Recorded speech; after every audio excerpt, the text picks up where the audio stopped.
आज हम देखते हैं 9वीं क्लास का प्रश्न पत्र कैसा होता है, यानी कि उसका स्वरूप कैसा होता है। सबसे पहले हम देखते हैं इसके अंक कितने होते हैं, 80 है ना। ये देखिए, ये सामान्य निर्देश होरात्रय मैंने 3 घंटे है ना। ये देखिए, ये आप इसको पढ़ सकते हैं।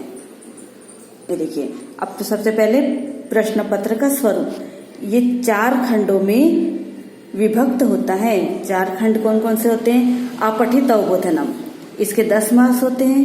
दूसरा खंड है रचनात्मक कार्य, इसके अंक होते हैं 15।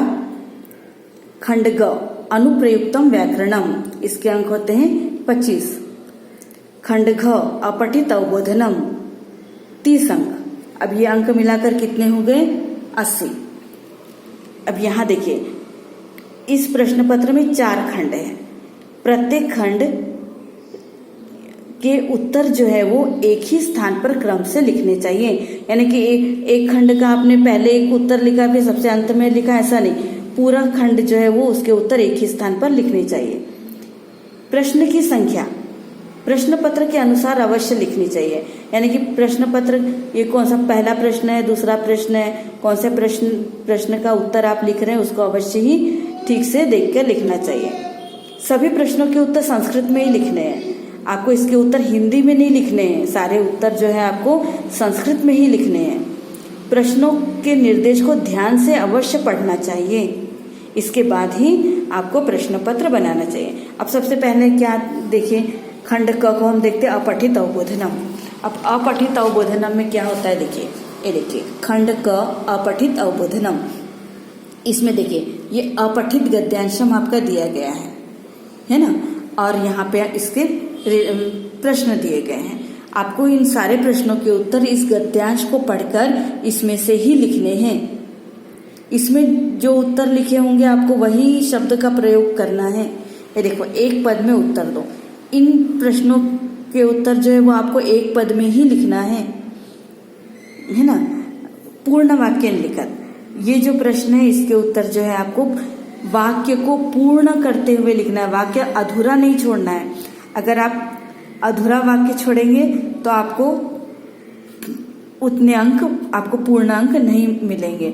आपको वाक्य जो है वो पूरा कंप्लीट करना है। इसके बाद इस अनुच्छेद के लिए उपयुक्त शीर्षक को संस्कृत में लिखिए। ये देखिए, ये जो आपने अपठित गद्यांश को पढ़ा, अब इसका शीर्षक लिखना है। शीर्षक यानी टॉपिक, इसका क्या टॉपिक दिया जा सकता है ना।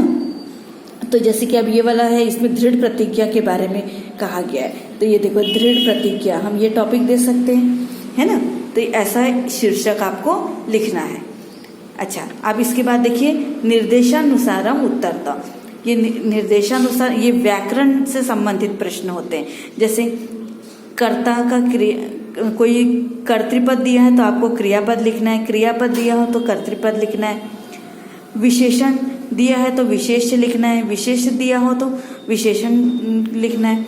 यानी जो पूछा जाए आपको वही उत्तर लिखना है।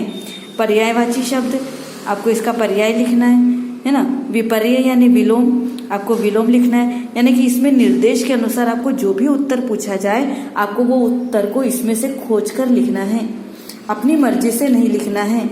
आपको इसमें से उनके उत्तर को खोज कर लिखना है ना। इसे कहते हैं अपठित गद्यांश। अब दूसरा प्रश्न हम देखते हैं। देखिए, दूसरा प्रश्न है रचनात्मक कार्य, है ना। ये खंड ख शुरू हो गया यहाँ से, तो इसमें है, ये देखो ये पत्र लिखा गया है। ये देखो, ये मित्र के लिए पत्र यहाँ पर लिखा गया है। इसके अंक है 5। ये देखिए, ये है आपको ये पत्र। ये पत्र में आपको 10 रिक्त स्थान दिए गए हैं और यहाँ पर ये देखिए ये मंजूषा दी गई है। आपको इस मंजूषा की सहायता से इन रिक्त स्थान की पूर्ति करनी है। इसे कहते हैं पत्र पूर्ति, है ना। और इसमें ये 10 है, यानी कि प्रत्येक रिक्त स्थान के लिए आधे अंक हैं और इसके पूरे अंक कितने हुए? 5। अब अगला प्रश्न आता है, ये खंड ख है ना। खंड ख का अगला प्रश्न है, चित्र को देखकर आपको, ये देखो चित्र दिया गया है और ये मंजूषा दी गई है, तो इसकी सहायता से आपको 5 वाक्य बनाने हैं। अब ये देखो, ये मंजूषा दी गई है और ये देखिए ये यहाँ पे ये देखिए ये चित्र दिया गया है। तो ये चित्र को देखते हुए और मंजूषा की सहायता से, अगर आपको मंजूषा से मदद नहीं लेनी, आप इसके ऐसे ही आप वाक्य लिखना चाहते हैं तो आप लिख सकते हैं, है ना। तो आपको 5 वाक्य लिखने हैं और प्रत्येक वाक्य के लिए 1 अंक होता है। यदि आपको चित्र वर्णनम नहीं करना है तो आप क्या कर सकते हैं, देखिए यहाँ पे दिया गया है कि इस विषय पर, ये देखिए स्वच्छ भारत अभियानम, इस विषय पर आप 5 वाक्य लिख सकते हैं। इसके लिए एक अनुच्छेद है ना, एक अनुच्छेद लिखिए। ये देखिए ये यहाँ पर इसकी मंजूषा दी गई है, तो आप चाहो तो ये लिखिए अथवा आप इसको कीजिए। इसके बाद देखिए प्रश्न नंबर 4, इसमें वाक्य, ये देखिए ये वाक्य को संस्कृत भाषा में अनुवाद करके लिखना है। ये देखिए ये वाक्य जो है वो हिंदी में लिखे गए हैं, आपको इसका अनुवाद संस्कृत में लिखना है ना। ये 5 वाक्य करने होते हैं, 5 वाक्य करने तो प्रत्येक वाक्य के लिए 1 अंक होता है। तो इसके अंक कितने होते हैं, 5। इस तरह से ये है अनुवाद कार्य। इसके बाद देखिए हमारा अगला प्रश्न आता है, ये व्याकरण से संबंधित प्रश्न है। देखिए अब व्याकरण है, पहले संधि विग्रह करो। संधि विग्रह, ये देखिए ये अगर संधि दी हुई हो तो आपको विग्रह करना है, और विग्रह दिया हुआ हो तो आपको संधि लिख करके लिखनी है ना। तो ये 4 भी हो सकते हैं और 5 भी हो सकते हैं। हाँ, अब अगला प्रश्न देखते हैं। देखिए यहाँ पे दिखा है प्रकृति प्रत्यय को संयोजी यानी जोड़कर लिखो, वियोज्य या फिर अलग करके लिखो। वाह मतलब या, है ना। तो यहाँ पे देखो प्रच्छ प्लस तुमुन दिया हुआ है, तो या तो आप प्रष्टुम लिखिए, या तो फिर आगत लिखा है तो आ प्लस गम प्लस ल्यप, है ना। तो ये दिया है तो आपको संयोग करके लिखना है, और अगर संयोग करके दिया हुआ है तो आपको उसको पृथक करके लिखना है ना। ये हुआ प्रकृति प्रत्यय। अब यहाँ पे देखो शब्द रूप का प्रयोग करते हुए रिक्त स्थान की पूर्ति करो। ये देखिए ये ब्रैकेट में कुछ शब्द दिए हैं, इसकी सही विभक्ति आपको यहाँ पर लिखनी है।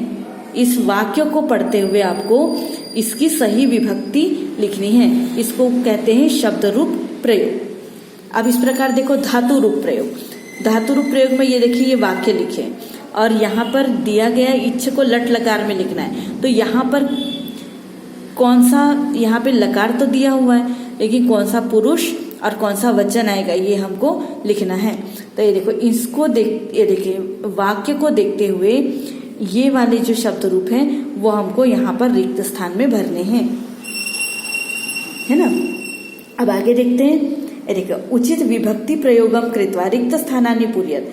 ये उचित विभक्ति, ये उपपद विभक्ति, यानी कि सह के साथ में कौन सी विभक्ति, उभयतः के साथ में कौन सी विभक्ति, नमः के साथ में कौन सी विभक्ति, बहि के साथ में कौन सी विभक्ति। ये देखिए यहाँ पे शब्द दिए हैं, तो इन शब्दों के सही विभक्ति का प्रयोग यहाँ पर हमको करते हुए लिखना है। इसके बाद में देखिए उपसर्ग, इसमें कौन सा उपसर्ग लगा है ये हमको बताना है। तो उपसर्ग से संबंधित आपको कोई उपसर्ग दिया जा सकता है, आपको उससे उसका शब्द लिखना हो सकता है ना। इस तरह से आपको उपसर्ग के प्रश्न आते हैं। इसके बाद देखते हैं आप लोग खंड घ, ये पठित अवबोधनम है। पठित अवबोधनम मतलब जो आप शेमुशी नाम की पुस्तक पढ़ रहे हैं उससे संबंधित आपको यहाँ पे प्रश्न दिए जाते हैं। सबसे पहले गद्यांश, फिर पद्यांश, फिर नाट्यांश। ये है उसके पाठ से लिया गया एक गद्यांश, है ना। अब इस गद्यांश से संबंधित भी आपको प्रश्न दिए जाएंगे। तो ये प्रश्न जो है वो वैसे ही रहेंगे जैसे हमने अपठित गद्यांश में हमने पढ़े थे। ये देखिए ये एक पदेन उत्तर था, इसका उत्तर हमको एक पद में लिखना है। तो एक पद में उत्तर हमको कैसे लिखना है, उस गद्यांश को देखते हुए ही लिखना है। पूर्ण वाक्य, ये देखिए इसका उत्तर हमको पूर्ण वाक्य में लिखना है। और ये वाला भाषिक कार्य, भाषिक कार्य मतलब ये व्याकरण से संबंधित प्रश्न है। देखो मम वयस्या, यहाँ पे मम पद किसके लिए प्रयोग में आया है तो उसका नाम लिखेंगे। आचार्य इसका पर्यायवाची शब्द, इसका विशेषण शब्द, और ये चिंतयामास इस क्रियापद का कर्तृपद क्या है ये हमको लिखना है ना। इस तरह से देखो ये पद्यांश है। पद्यांश मतलब कोई भी श्लोक हो या फिर कविता हो। अब इससे रिलेटेड प्रश्न जो है यहाँ पे दिए हैं। ये देखिए एक पदेन, तो इसके उत्तर हमको यहाँ से खोज के लिखने हैं। एक पदेन है तो एक पद में ही उत्तर दिए जाने चाहिए। पूर्ण वाक्य, इसके उत्तर जो है वो वाक्य पूर्ण होना चाहिए। इसके बाद भाषिक कार्य, ये देखिए पक्षीराज, ये पर्याय पद, इस पद का पर्याय यहाँ पे कौन सा पद है उसको लिखना है ना। इसका ये क्रियापद का कर्तृपद कौन है वो हमको लिखना है ना। इस तरह से इसको लिखे जाना चाहिए। अब यहाँ पे देखिए नाट्यांश, नाट्यांश मतलब जो नाटक का अंश है ना वो लिया गया है यहाँ पर, है ना, नाटक का अंश लिया गया है और इसके प्रश्न दिए गए हैं। तो ये देखिए ये एक पद है, एक पद में उत्तर दो, इसी में से खोज के लिखेंगे। पूर्ण वाक्य, ये देखिए पूर्ण वाक्य आपको नाट्यांश से खोज कर लिखना है। इसके बाद भाषिक कार्यम, भाषिक कार्यम के प्रश्नों के उत्तर आपको उसमें से लिखने हैं। इसके बाद देखिए अगला प्रश्न है, ये देखिए श्लोक को पढ़ के अन्वय की पूर्ति करो। ये देखिए ये श्लोक दिया गया है और ये इसके ये अन्वय दिया गया है और ये अन्वय में फिलप्स है। अब ये फिलप्स जो है वो हमको श्लोक को देखते हुए, है ना, श्लोक को देखते हुए हमको इन रिक्त स्थान की पूर्ति करनी है। उसके अर्थ वाक्यों के अनुसार हमको इसमें से उस शब्द को खोजना है। इस तरह से ये हुआ अन्वय पूर्ति। इसके बाद देखिए भावार्थ, अब ये भावार्थ की पूर्ति करनी है। तो ये श्लोक दिया गया है और यहाँ पे जो है वो इसका भावार्थ दिया गया है। अब ये भावार्थ के लिए यहाँ पे मंजूषा दी गई है ना। तो हमको इस मंजूषा की मदद से हमको इस भावार्थ की यहाँ पे रिक्त स्थानों की पूर्ति करनी है, जिससे अर्थ जो है वो स्पष्ट हो जाए। इसके बाद देखिए ये प्रश्न आता है प्रश्न निर्माणम। प्रश्न निर्माणम में देखिए जिससे हमको प्रश्न बनाने हैं उसके नीचे लाइन है और वो शब्द जो है वो डार्क दिखाया गया है। तो आपको उस शब्द से के आधार पर हमको प्रश्न का निर्माण करना है। तो ये हुआ प्रश्न निर्माण, ठीक है। अब अगला प्रश्न आता है, देखिए इन वाक्यों को कथा क्रम के अनुसार लिखना है। मतलब कि ये कथा दी गई है जिसका सीक्वेंस ठीक नहीं है ना, यानी कथा जो है वो उल्टी सीधी दी गई है। हमको उसको सरल क्रम में लिखना है, यानी उचित क्रम में लिखना है। तो हमको ये कथा देख के हमको 1 2 3 4 नंबर नहीं डालने। हमको क्या करना है, हमको यहाँ पे देखो पहला क्या हुआ, फिर दूसरा क्या हुआ, तीसरा क्या हुआ, हमको ऐसे क्रम से उस कथा को पूरा करना है, जिससे कथा ये पढ़ के हमको पूरा समझ में आ जाए, है ना। अब अंत में एक प्रश्न आता है, देखिए जैसे अब ये कुछ शब्द दिए गए हैं, इसका या तो विपर्य का उचित संबंध जोड़ो, या तो फिर समानार्थक के उचित संबंध जोड़ो, या फिर शुद्ध वाक्य, जैसे ये वाक्य दिया गया है उसमें कोई शब्द दिया गया है उसका शुद्ध अर्थ चुनकर लिखो, उसका शुद्ध अर्थ चुनकर लिखो। ये भी दिया जा सकता है ना। तो यहाँ पे क्या दिया गया है, विपर्य। तो ये देखिए ये शब्द दिए गए हैं, इसके विपर्य को हमको इसके सामने लिखना होता है। ये नहीं कि हम यहाँ से ऐसे लाइन खींच दिए। अगर समानार्थक हो तो उसके समानार्थक हमको सामने लिखकर दिखाने होते हैं। इस तरह से हमारा प्रश्न पत्र जो है वो पूर्ण होता है।